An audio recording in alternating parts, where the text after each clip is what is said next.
Yasis, fellow travelers, Mark here with Walter's World, and today we're in Ios Nikolos. Yes, I know I'm butchering the name, but it's Greek and you're never going to get the names right, so just be ready for that. And today what we have for you are 10 things that shock tourists when they do come here to Greece. The first thing that kind of shocks tourists is the whole nah, nah, nah, and you're thinking nah means no. No, nah means yes when you're here. So you'll say, hey, is this something good I should eat? And they go, nah. And you're like, oh, okay, I'll get something else. And they look at you like, dude, I just told you that was the good stuff. What are you doing? Or you might ask, hey, is the beach this way? And they go, nah. And you're like, oh, so you go the other direction. Look, nah means yes. Ochi means no, okay? So that's one thing that frustrates and shocks tourists the first time they come here, because the people are really friendly here, but that is one of those things, okay? Now, the second thing that might shock you when you come here are the beaches that are sprinkled with these beautiful purple tourists. Look, the beaches in Greece are fantastic. Whether you're here in Crete or going to Peloponnese or wherever, the beaches are awesome and the sun is fantastic, but you have to remember to wear sunblock, people. Look, I know my face is pretty red, but this is nothing compared to what I've seen a lot of Scandinavian tourists. They get here and they're all pasty white, and the thing is, you notice I got this nice breeze going here. You don't mind the 35, 40 degrees Celsius or the 90 to 100 degree weather when you're here, because the wind doesn't really make it feel that hot. And so you go there and you're like, oh, I'm not getting burned. I don't feel any heat on me here, but it does happen. And you see the tourists literally go from super white in the morning to super purple by the afternoon. So please, please, please, please, please, please use sunblock and use it often, okay? Because it will shock you how purple you can get when you are here, or at least some of the purple tourists you will see when you are here. Now, the third thing that shocks tourists when they come here, and being married to a Greek woman, I can tell you it's Greek time. Your concept of time does not mean the same thing here in Greece. When someone tells you 5 minutes, it probably means like 15. I know the other night we called up our friends and said, hey, we're about an hour away from getting to your matoki, to your house, you know, your village house. And they're like, oh no, the food's gonna be ready in an hour. Oh no, oh no. They're like all worried that we're gonna be late for it. Well, we got there in an hour because I was telling the time. And we got there and they said, oh, you're here so soon. And we had another 2 hours until the food was actually ready. So just know, with Greek time, you always have to have a lot of patience when you go there. Or just realize, take whatever time they tell you and add like an hour onto it or something like that, because that will get a little frustrating and a little shocking. Now the thing is though, with that Greek time, it does not work when you're talking about trains, buses, planes, stuff like that. That stuff is usually on time, but just know, Greek time is a different kind of time. And speaking of taking those planes, this is what I saw whenever I've flown in Greece. And the fourth thing that's going to shock you is the line culture here, or I should say lack of line culture. Because remember, Greek time, I want to take my time, siga, siga, slowly, slowly. And you're gonna be in line someplace and you'll make your nice line, but then they'll say, okay, it's getting time to board, and then this massive wave of people come. And Greeks don't do the lines, they just all massive rush to get in there. And you'll see that when you're driving, but I'll talk about that later. So just know, line culture, not really a big thing here in Greece. It's more of a mad dash kind of smushiness, but not like a mad dash because it's kind of slow. They just all kind of saunter up, la la la la la, and do that, okay? Now, the next thing that's gonna shock you when you come here is when you drive in Greece. And look, if you're gonna enjoy places like Crete, or really gonna explore the Peloponnese and stuff like that, you do need to rent a car. Now, heads up to my American friends, you have to have an international driver's license to rent a car here. If you're from Europe, you're okay, but US, you gotta have that. And when you drive, the Greeks, they're all like little rally drivers and stuff like that, but what's really kind of crazy is when you're going around places like Crete or other places, sometimes there's smaller roads and hilly roads and stuff like that, and the people just go through them, because they've been driving these things for years. So for you tourists, and me as a tourist, you can always tell who they are because they're going a bit slower, but also they're in the center of the lane. You might be shocked when you drive here in Greece. Don't be surprised if you actually drive on the shoulder of the road and you see people driving over there. So you see someone's trying to overtake you, just move over to the shoulder a little bit when you go and they'll go around you, all right? Now, the next thing that's gonna shock you to come here is the hospitality of the people. Look, if you try a little bit of Greek out on people, they're gonna be so happy, so warm and inviting to you that yes, you might get invited to go to somebody's house or go to a reopening of a church or whatever. And the people really take in foreigners, they take in people that are their friends, friends, people they feel that are family, people they really like. They take them in and they show them such a good time. I can't tell you how many old Greek men are now friends of mine because we've been drinking some Retsina or some Raki together and just talking about things. And if they didn't speak much English, we still did okay because the hospitality here, the Greeks really take you in.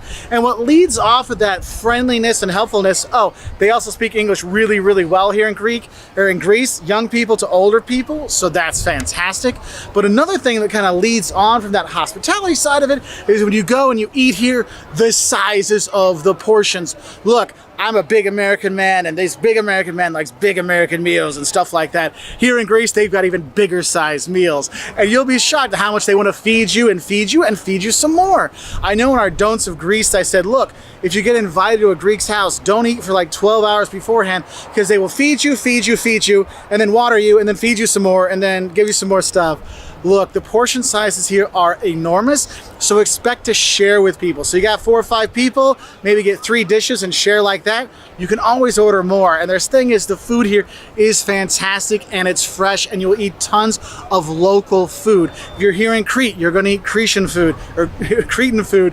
If you're in other parts of Greece, there's all this regionality. You're really going to love it. And one of the things I love the best is the seasonal fruit and vegetables you'll have.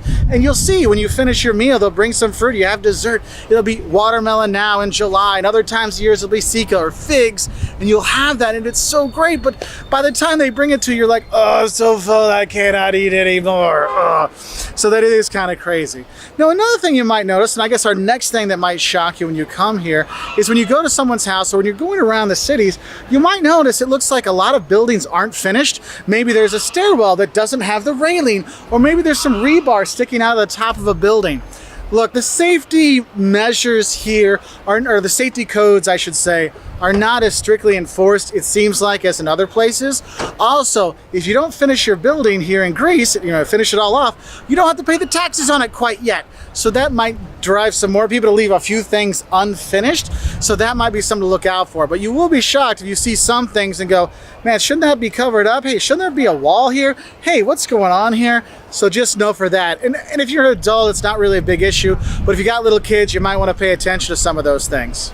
Now, the next thing that's going to shock you is visiting the islands. One, because the islands here, whether you're going to Crete or Rhodes or Santorini or whatever, they are gorgeous with amazing beaches like I talked about before, great regional food, but they get packed with tourists this summer, like insane packed, okay? But what's crazy, in the wintertime, they're almost empty. And here in Crete, we get snow in Crete.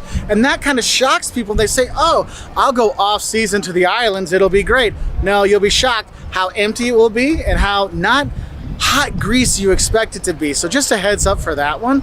But in general, the islands are fantastic, so do definitely come here. I will say though, you might be shocked when you take those ferries and you don't get a room, or you don't fly to the islands and you've got an overnight ferry but you have no room, and you're like trying to watch your stuff while you're in the restaurant room and stuff like that. It can be a bit much, okay? Now, another thing that might shock you when you come to Greece, which I don't think would be very shocking, is all the ancient Greek and Roman artifacts you do find in Greece. Yes, you do go up the Acropolis and the Parthenon and see that. You go to Delphi and see that thing's there. You go to Marathon, you go to Olympia, you go to all these places. Here, you go to Knossos in Crete. You see history. The stuff you read about in your textbooks in school, it's happening here. It happened here. You can go see it and take a part of it.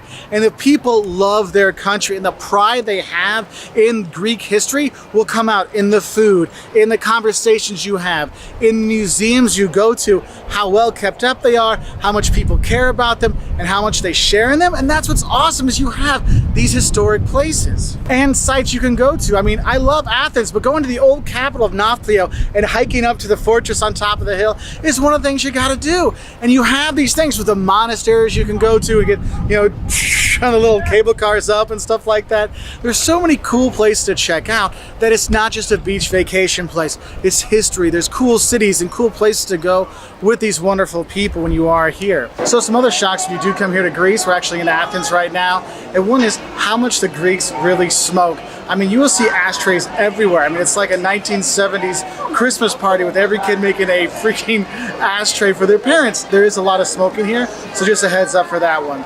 Another thing that shocks people when they come here are the bathrooms. In terms of what you should know is the pipes here are a little older, so you might notice that you have to throw the toilet paper not into the toilet, but into the trash can next to the toilet. There'll be signs telling you to do that, and when you get to tourist places, they'll say it even more often, so just a heads up for that one. Also, you might be shocked that a lot of times the tavernas and cafes and stuff, the toilets don't have toilet seats, it's just the toilet ring there with no little seat cover. Another thing that shocked me is when you go to buy the tavernas and the cafes around Greece, especially the small villages, you don't see the yayas, you don't see the grandmas. You see a bunch of old men sitting outside the tavernas, talking, having a coffee and a sandwich and discussing, you know, Greece and all kinds of stuff, but you're like, where are all the yayas? Where are the grandmas? And it does kind of shock you when you do see